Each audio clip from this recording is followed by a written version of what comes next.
I'm about to learn some geometry. I'm about to learn some geometry. Learning's the best. Learning's my favorite. Right now we're going to learn about inductive reasoning. A conjecture is an unproven statement that is based on observations. So, if I see something, I can make a conjecture about it. Which means, like, what do I think about that? It's like my best guess. You use inductive reasoning when you find a pattern in specific cases and then write a conjecture for the general case. So inductive reasoning goes from specific to general, meaning we make observations of specific instances or things that happen, and then we come up with a general rule in our conjecture about what happens in all cases.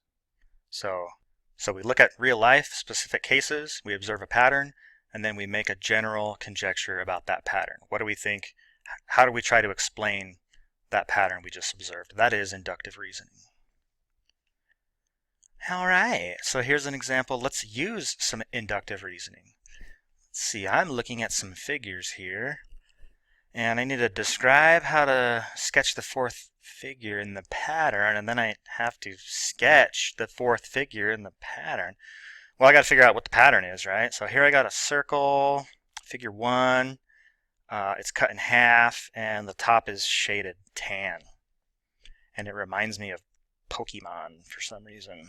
Figure 2 is cut into 4 pieces that look pretty equal.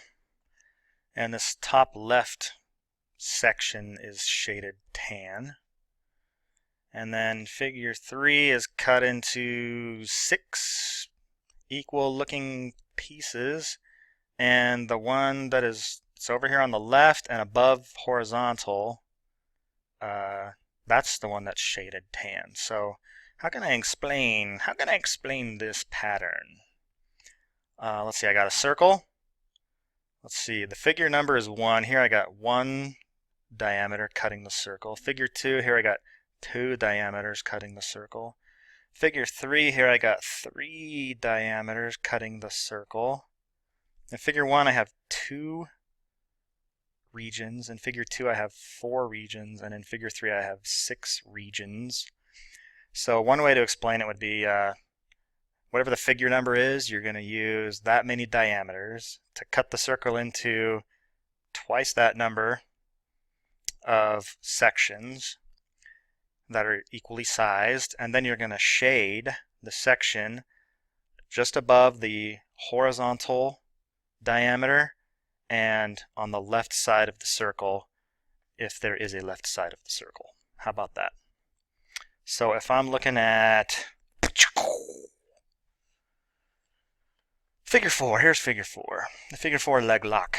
If you don't know what that is, Google it. It's all about wrestling, professional wrestling. So, fake wrestling. And if you think about it, wrestling is maybe one of the only careers or activities that when you put the word professional in front of it, all of a sudden it's less real. So, how about that?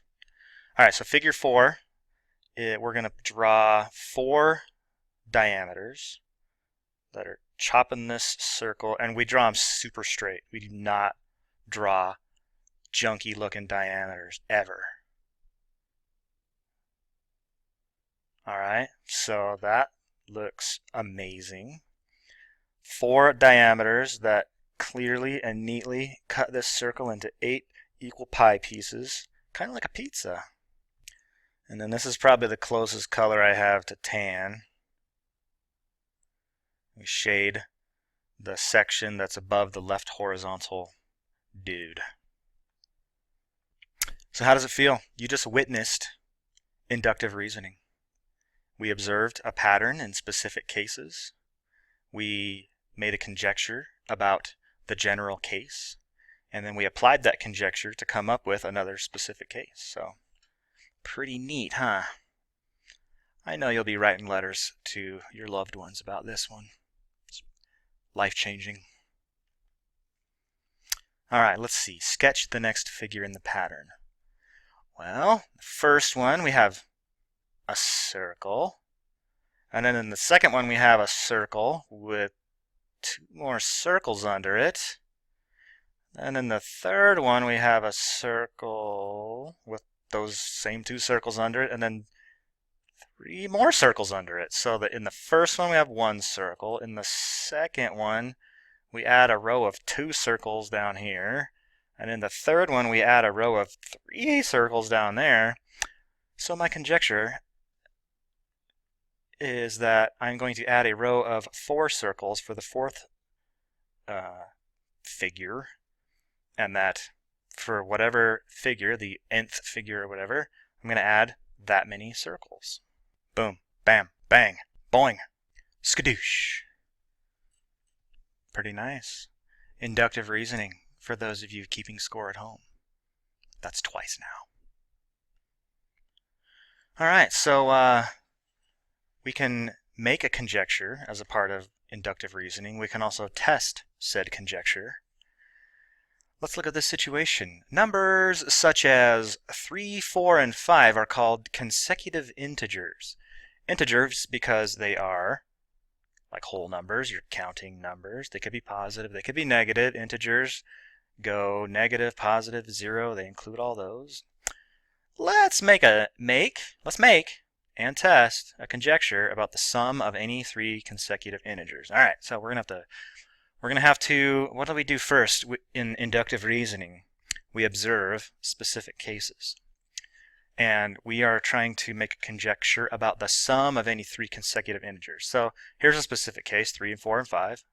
3 plus 4 plus 5 equals 7 plus 5, that's 12. All right, that's 1. Can't really figure out a pattern yet.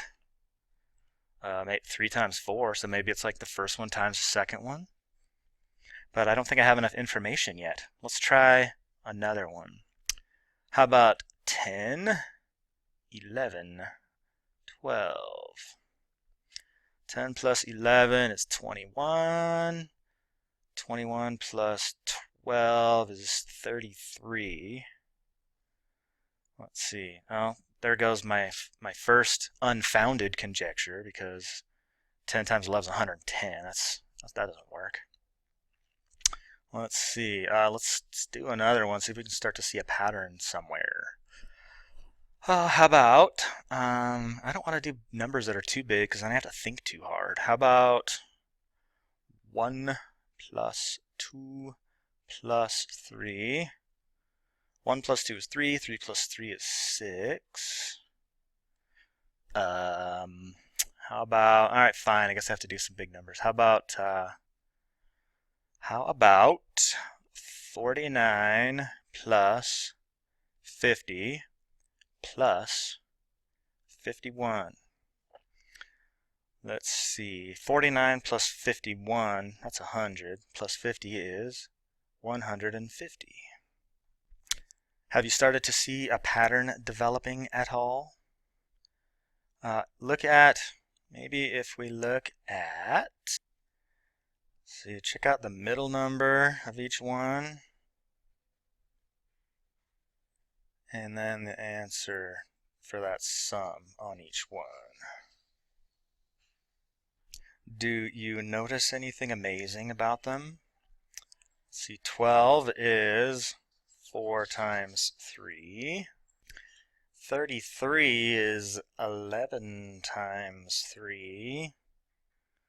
6 is 2 times 3. And 150 is 50 times 3. So my conjecture is that the sum of any 3 consecutive integers is just 3 times the middle integer.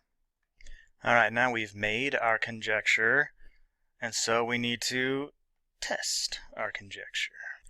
To test our conjecture, we're going to just pick some random sets of 3 consecutive integers and see if it works for all of them. So let's try like 205, 206, 207. Let's try some negative ones. Let's try negative 11 plus negative 10 plus negative 9. And let's try like negative 1 plus 0 plus 1. Just to get all the weird possibilities we can. Alright, so let's add these three together. 205 plus 206 plus 207 is going to be 611 plus 7, that's 18. Is that 206 times 3? Well, 3 times 200 is 600. 3 times 6 is 18. So, yeah, that works. Let's try this one. Negative 11 plus negative 10, that's negative 21. Plus negative 9 is negative 30. Is that 3 times negative 10? Yes. Chaka! Let's do this last one. Negative 1 plus 0 plus 1 is 0. Does that equal 3 times 0? Why, it does. Now, we're done with this lesson, but I want you to be aware that we have made a conjecture and we have tested it out, but we have not proven this conjecture yet. Because in order to prove something, you have to prove that it's true for every possible scenario. So have I added together every possible set of 3 consecutive integers? Of course not, because that's impossible. Because the integers go on forever. If you think you got to the last one, just add 1 and you got the next one. They never stop. That's the Archimedean principle. That's what infinity is all about. So, how would we ever prove something like this? How could we prove that this is true? That's just a nugget to chew on for a little while. Chew.